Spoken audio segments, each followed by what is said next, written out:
This is Eric Rutan of Cannibal Corpse. You are listening to the Scars and Guitars podcast with Andrew McKay Smith. Hey there, thanks so much for tuning in to the show. I've got a conversation with a German maestro, Steffen Kummerer, to share with you. Steffen is the frontman and vocalist in Obscura, and therein lies the catalyst for our conversation because the group have a new album out for 2021 titled Valediction. It's out right now, right this minute. You can tune in via Spotify, or even better, go and buy the physical product on the group's website or the Nuclear Blast label store. Something else about Steffen is that he's one of the few people that could honour the late great Chuck Schuldiner as he stepped into his shoes in the Death to All touring tribute, the legacy that still keeps the metal flowing freely on behalf of Chuck. I think it was about a decade ago or so now that he was actually last performing in that group. But either way, do go across to YouTube and check out some of those clips if you're interested. Now then, for the podcast listeners, we're about to dive into a tune from Valediction. This one's titled When Stars Collide, and once it's finished, we'll dive into the chat. And for you YouTube viewers and listeners, we're going to dive into the chat right now. Let's go.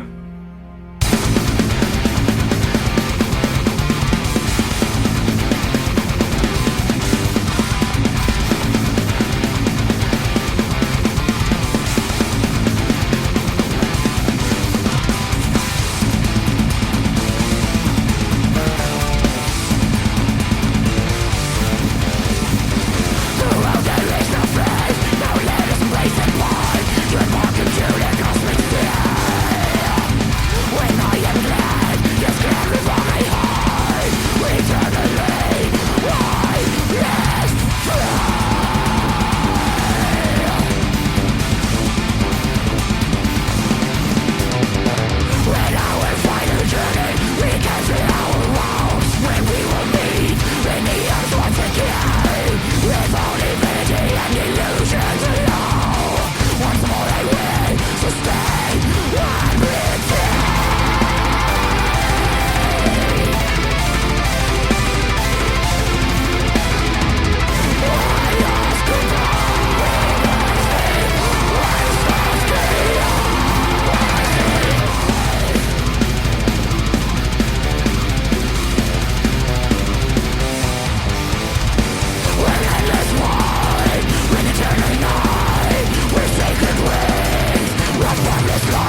Stefan, how are you going?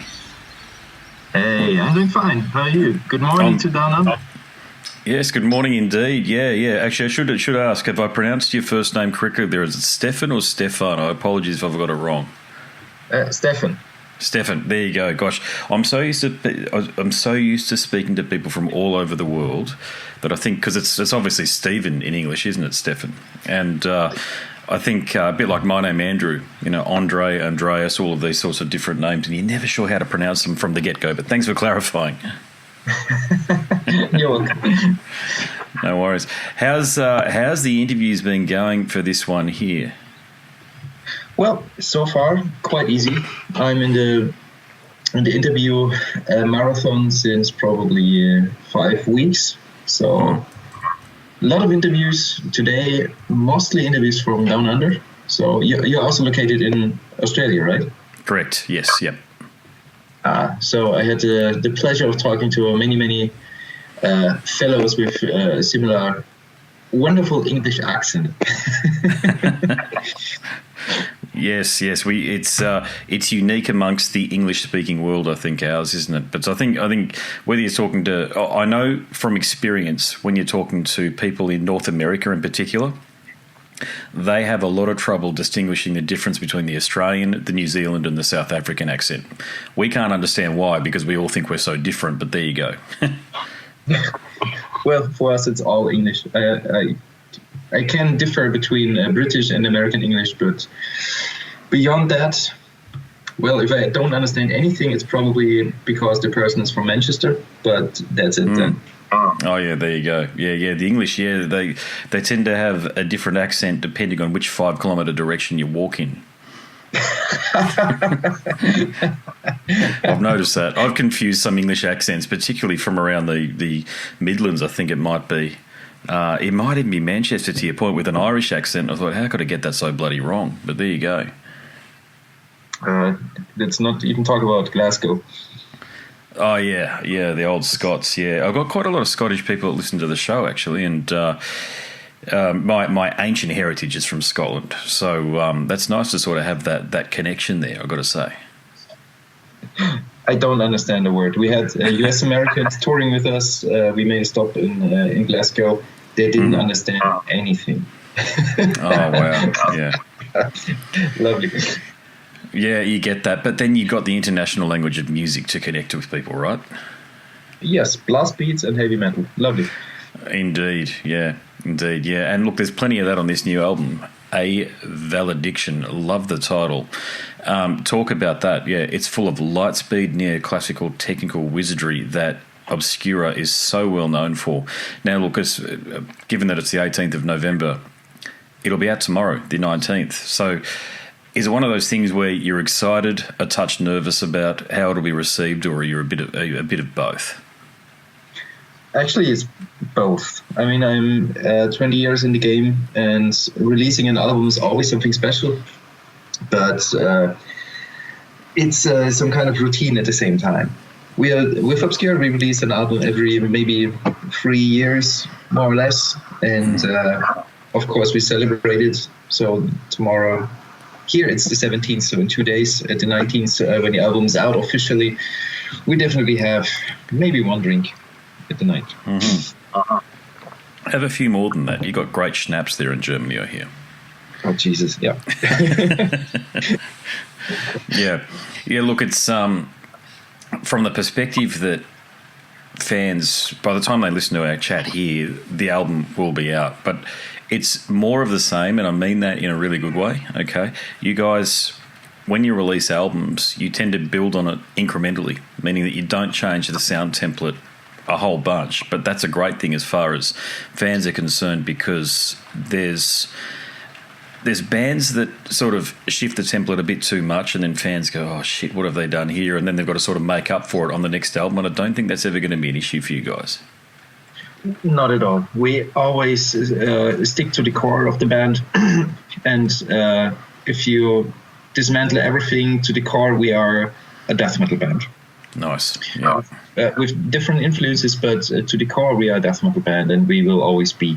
So the framework is always has been there. We always look left and right towards progressive music, to even some black metal, some power metal, anything. So influences can be manifold, but in the end, we have established our own sound within the last, I would say, 2, 3, 4 albums. Depends where you see it. But to be original and have an own identity, I think this is more important than being able to pull off whatever wizardry on the guitar. So for me, it's more important to have our own sound, our own voice, than showing off whatever you can do. And with the new album, we definitely stick to that direction, because there are some quite easy to play songs. There are, when it comes to the technical part or progressive part, there's some easy to digest parts, but we also consider, well, to go beyond everything that's possible somehow at some points. But this balance is something that makes the entire album interesting. It has a bright musical palette of different styles. Freddie Nordstrom called us BOM, best of metal, because you have everything in between, like caveman music, like a song like Devout Usurper, to Rainbow and Whitesnake riffing, clean vocals. It's everything in between. And the album was written with a quite uplifting pace within our band members, so we really enjoyed making music, and we all put together all ideas we had, and therefore with the core sound the band has and all the influences from each members, it turned out to an interesting album that literally goes to 11. Yeah, it does indeed, yeah. And look, you mentioned somebody in there that I want to talk to you about, Freddie Nordstrom, and you're working with him again.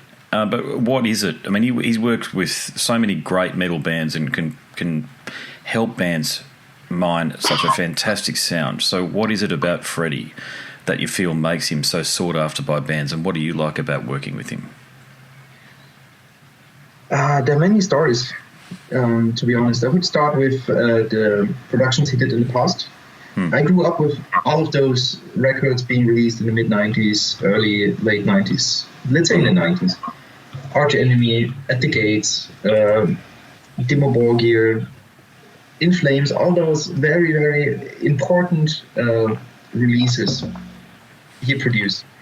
Those records are timeless. If you would release them as of now, they would completely up to top notch and still be at number one when it comes to the production duties. So this is really something I was looking out for. But I'm not bound to the past. So what happened in the 90s is cool, but we are right now in 2021. So what really blew me off was a production he did for a British band called Architects quite a while ago. And it's a different style, but it was simply fantastic how he simply, unfolded even the tiniest little details in this album. It sounds so deep and wide and warm at the same time. It's beautiful, really a beautiful production. So he definitely proves that he did great music in the past, but also right now and present.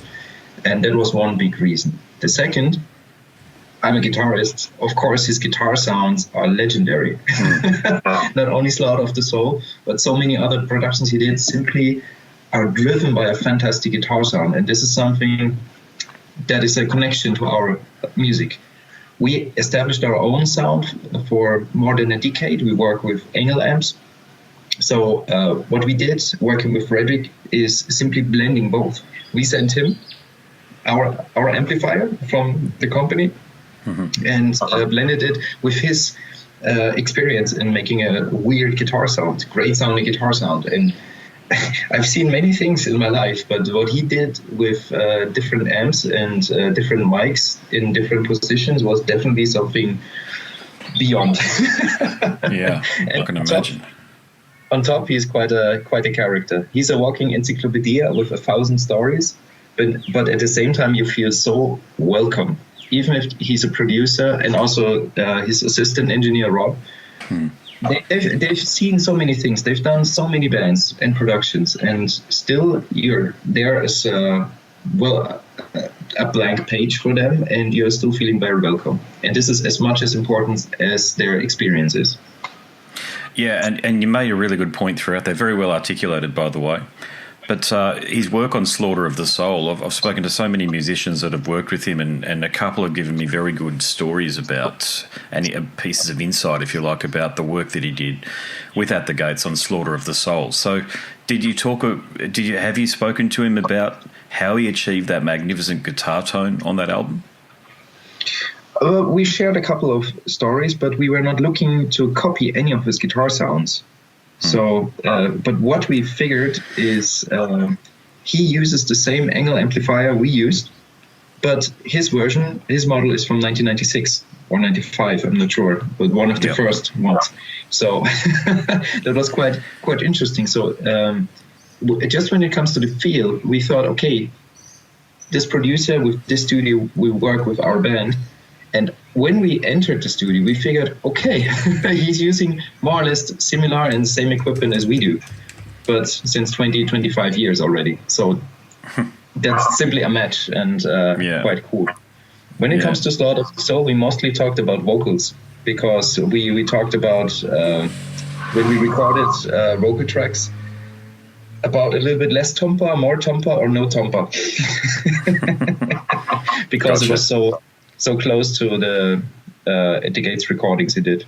So that was really cool. And he's not a guy who tells you what to do. He just makes, he offers you like this way or that way. Maybe he gives an idea there, but he's not one of the persons trying to take over a production.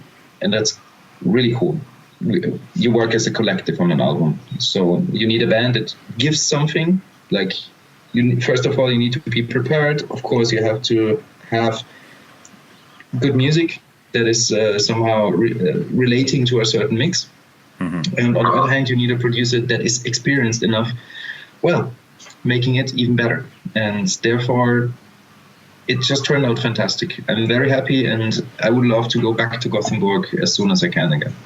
Nice. Yeah. Great team, by the way. But it doesn't sound like you had many challenges, but is that the case? Did you have any challenges to overcome throughout the writing and the recording process? Well, recording was planned a little bit different in the beginning. The pandemic hit us as well as everybody else. So the album could have been released probably half a year earlier. Mm. We had to switch the recording studio because first, initially we thought about recording in the same studio we always used in Germany, but since the travel restrictions, led our bassist from the Netherlands and a drummer from Austria not traveling to Germany. So we simply had to postpone this and skip it. And in the end, we had to decide in between, decision A, we are not recording any album, or decision B, we're going to use national studios. Mm-hmm. And that was something I was quite concerned because I rather have an engineer next to the musician. The musician focuses entirely on the performance, and the engineer is doing what he can do best. So this was not given in one place. So, we had to record in national studios. I was able to fly over from Germany to Gothenburg, recording vocals, acoustic guitars, and do all the reamping with our second guitarist. So in the end, it turned out really, really well. It turned out better than expected because we had one very important factor that helped us, and that was, first of all, time, and second, the ability to simply make a pause when you tend to overplay. I mean, you see what kind of music we are doing. If you're playing 10 hours a day for a week long, recording music like this, maybe the last takes are not that good as you might think anymore. Mm-hmm. So we had the opportunity to record in smaller quantities a day, and that helped a lot. So we kept a certain spontaneous approach, but at the same time there are no mistakes on the album, and this somehow balanced out something we probably could not have achieved in a regular studio environment.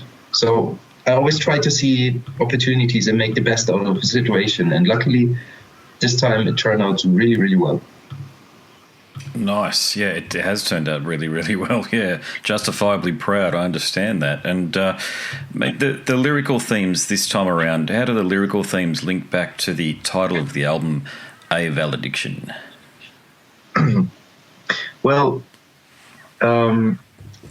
Valediction itself is basically a headline for the entire album. There are different stories leading to the headline, and some of the stories are simply dealing with the loss of friends, family members, and musicians I had the chance to share a stage with. For example, Sean Reinhardt from Death and Cynic. The last song on the album Heritage was written the week he passed away. He's one of the guys I had the chance to share the stage with. We played together in Death to All. He was also supposed to be a drummer on Cosmogenesis back in the days. So we had a certain story. Sean Malone passed away a couple of weeks later. Then we had Alexi Lai, who we toured with. We have the bassist of my other band, Obscura, who just passed away last year. And all this somehow, made me as a 36-year-old guy reflecting a little bit about the past. So that was the personal side. But on the other side, the entire band made a big reincarnation, so to say. We finished the 4-album quadrilogy.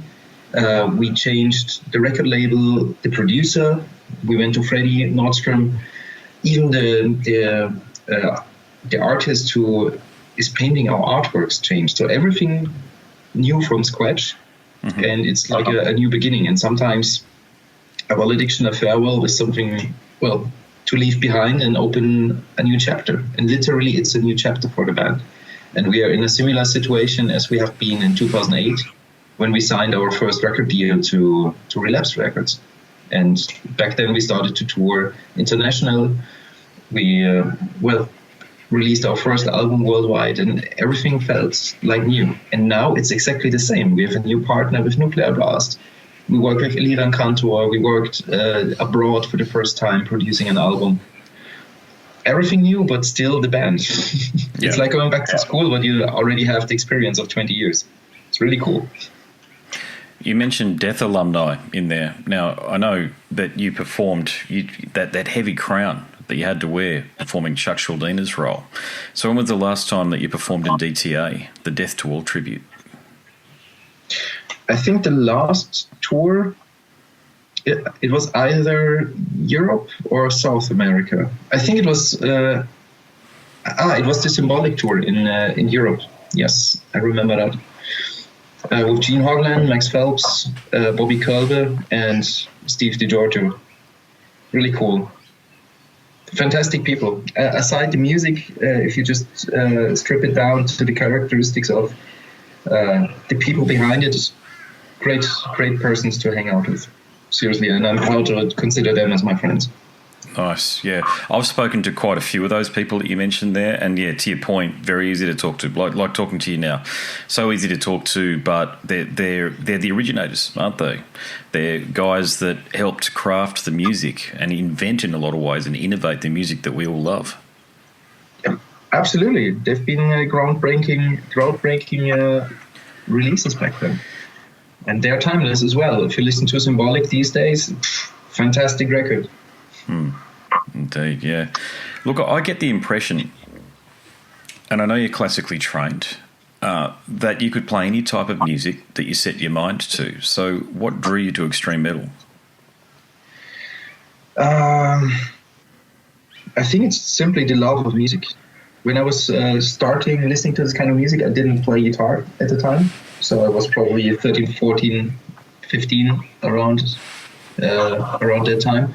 So I was simply fascinated by the really dark approach, and somewhere the melody, the harsh lyrics, and at the same time this pure and let's call it energy that is there in the music. And back in the days, there was no internet, there was no streaming service. You could simply skip through. So everything was growing from a very close fan base, friendship with all the people around my area. And every now and then somebody brought up a new record, you listen to it, you share the records. Back in the day, you did that.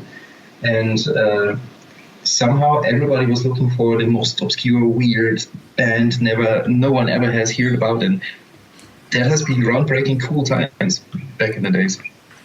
And, since everybody in my area was pretty much into black and death metal, thrash metal, not too much, Well, I was simply growing into that. So most of my friends were listening to the no fashion records, war anthem records like Dissection, Unanimated. The other guys were listening rather to super weird stuff like Atheist, Pestilence, Atheist, of course, Death. Everybody loved, and well, somehow this is still following me. I'm still loving to listening. I still love to listening those old records every now and then. Yeah, nice. Yeah.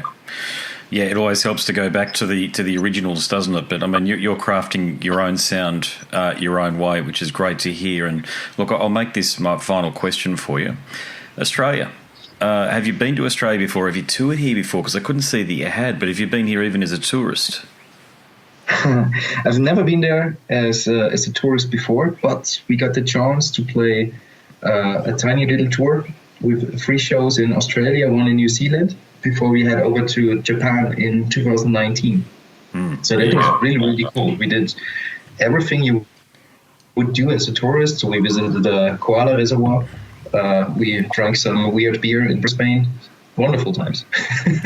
we spent the entire buyout at the first nightclub we've seen. So great times. I would love to come back. But next time, some more shows. I think back then we played only Brisbane, Sydney, and what was the other one? Hamilton? No, Wellington in New Zealand. Wellington in New Zealand. There you go. Wow. Okay, so Brisbane, we got to look in. Yeah, that's unusual. Usually Sydney and Melbourne get the run, and then Auckland gets a run. So not even Auckland got a run there. It was Wellington and Brisbane. Yeah, that's great. And did Dicey put on that tour for you? Can you remember the touring company? Yeah, it was Soundworks. It was Dicey. There you go. Okay, nice. Yeah. Killer. Well, I hope to see you down here again sometime soon. Would be a pleasure. And I reached out to a couple of people already, and we hope to make it happen again. But first of all, there are other problems in the world to be solved.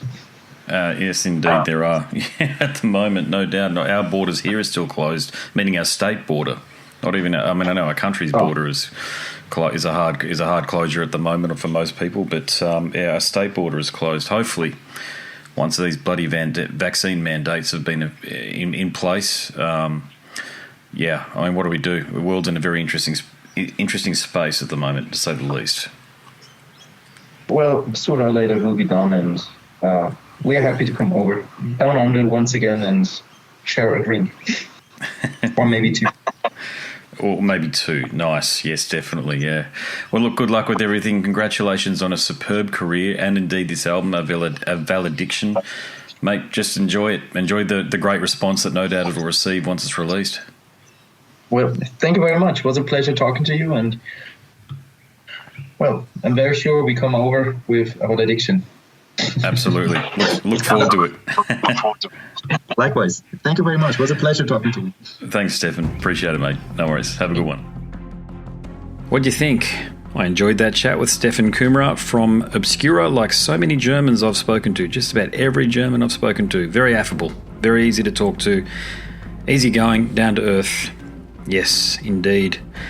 Now I want to share something with you. I've got a new project happening with Joseph from Bald Headed Metal. I should check that, shouldn't I, before I start talking about it? Let me go to my subscriptions and make sure it's Bald Headed Metal, or it might be Bald Head Metal. Bald Headed Metal, there you go. His channel, Joseph, on YouTube. He invited me to participate in a bit of a metal chit-chat thing.